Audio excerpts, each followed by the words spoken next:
They're fighting to get the position, and it's just a matter of who's going to be the smartest. And with Lucifer, the fallen cherubim, he's very smart. He's going to win, and Christ's going to abdicate the rights of the planet. He's going to resurrect his people, have established his kingdom that lasts for ever and ever.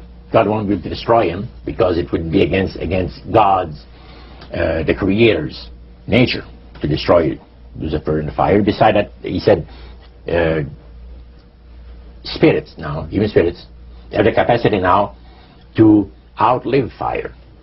He says, you don't believe it, go to India or some of those countries where they have firewalkers. And it's done by the power of demon spirits. These people are energized by demon spirits, so they can walk on those hot coals without burning themselves.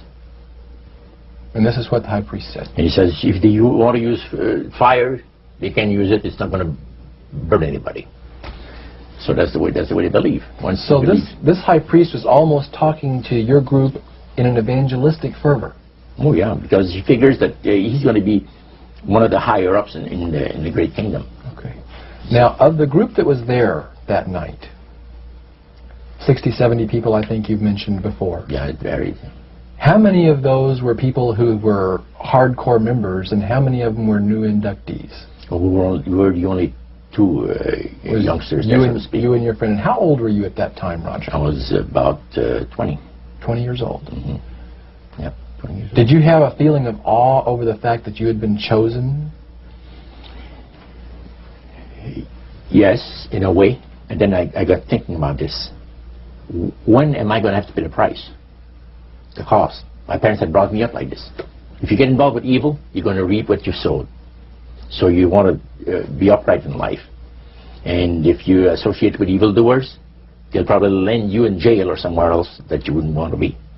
So there's always a price to be paid. So you had that little something maybe instilled by your mother and father a long time ago that kept you from making that full commitment. Now, one of the things that really amazed me and shocked me and made me sick at heart is when the priests talk about Christian idolatry. What is Christian idolatry? The priest mentioned that word. Yeah. Tell us what he said, Roger. He said that Christian idolatry is the most grandiose or great deception that has ever been brought upon the human family, upon mankind. And he says, and he boasted that demon spirits are continually defiling Christian churches through the avenue of necromancy by using a form of spirit worship that involves hundreds of millions of Christians into idolatry without their being aware of it. Now, what is necromancy? Describe or define necromancy for me. Their belief, popular belief of necromancy, is to conjure the spirits of the dead. So that you can speak with someone who has died. Right. Like the seance that you originally went to was the practice of necromancy. Yeah. Now, the priest says that the super deception is brought about in only one way. Through the deceptive belief that man has an immortal soul that lives on after death. And he said that constitutes idolatry through necromancy. So he says there are hundreds of millions of Christians that are practicing idolatry while they're glorifying God. See? Because they believe that the soul is immortal. Yeah. They may not be talking to the supposed spirits of the dead. Oh, contrary to popular belief, necromancy does not consist of conjuring the spirits of the dead. The reason being that man is totally mortal and does not possess an immortal soul. So who are they talking to? He says they're friendly demon spirits that have always found over the centuries great delight in impersonating in apparitions departed loved ones and persons of great renown. Now, friendly demon spirits. Friendly demon spirits. Are there more than one kind of demon spirits, Roger? Well, there's three main divisions, and then there's divisions within those divisions. You have the friendly demon spirits that seem to have their finesse and their refinement, and they're not upset about what happened when they were thrown out of heaven, from what I gather. Then you have the warriors. They like to bring misery and destruction in the lives of people. then you have the oppressors. And the oppressors are the real wicked spirits that hate God with all of their, the Creator with all of their might, you know. So he went on explaining. He says, now, necromancy is in reality a belief, a religious belief. People believe that the dead have entered into a higher state of existence than they had when they were alive.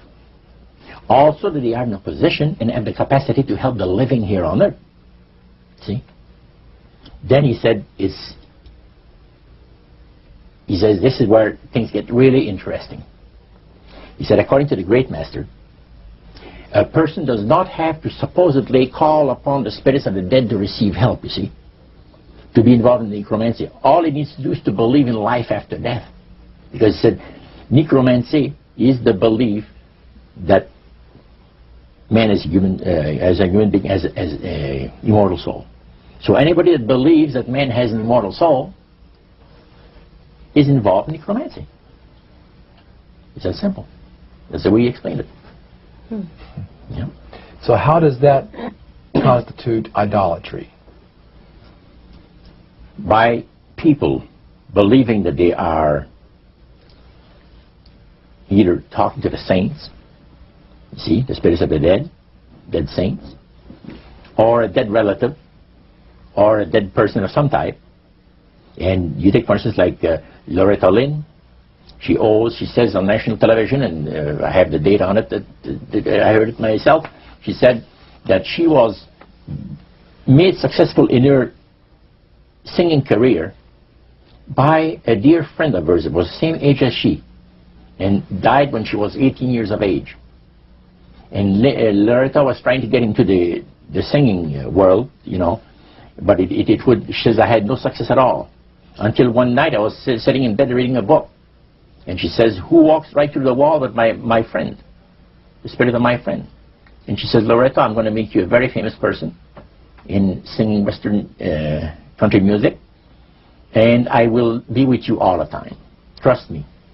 And she says, she had a big concert once, and she was coming down with this bad cold. And she thought that her voice was going to give. She talked to her spirit and felt that she was going to be helped. And she got on the stage and she started to sing, and right in the middle of where she really needed the power, no power at all. And her spirit friend tapped her on the shoulder and started to sing for her. She said her voice went through me, the power. See? And you saw this in a television documentary? Yeah. Yeah. This was, I believe, 1976 it took place. Now, the priest explained that when people believe in this business, they are actually opening themselves to be completely deceived by demon spirits, because it gives the demon spirits an opportunity to impersonate the dead, see, and for people to believe their lies. And the priest says that thrills first of all, he says it brings the great master the respect and the reverence that is due to his great name. And it makes all the other spirits exceedingly happy, because they are the ones that have worked to lead people to believe in life after death. You see? And they rejoice also. And that's the extent of what Christian idolatry is all about. Friendly spirits, just to digress for just a moment. You mentioned 3 different categories, and the friendly spirits are the ones that love to impersonate a being, a historian or something. We specialize in that. In your experiences in the praise services or in the worship room or the other places where you were, any of the places you were, did you ever witness an event where necromancy or even something that would be popularly called channeling today took place, where you actually heard the voice of someone in response to someone's questions? Yeah, a number of times, but there was one time in particular that fascinated me because it was unique in one way. The priest told us that there was a French historian that was affiliated with Montreal, University of Montreal, which is a French university, and the English university is McGill.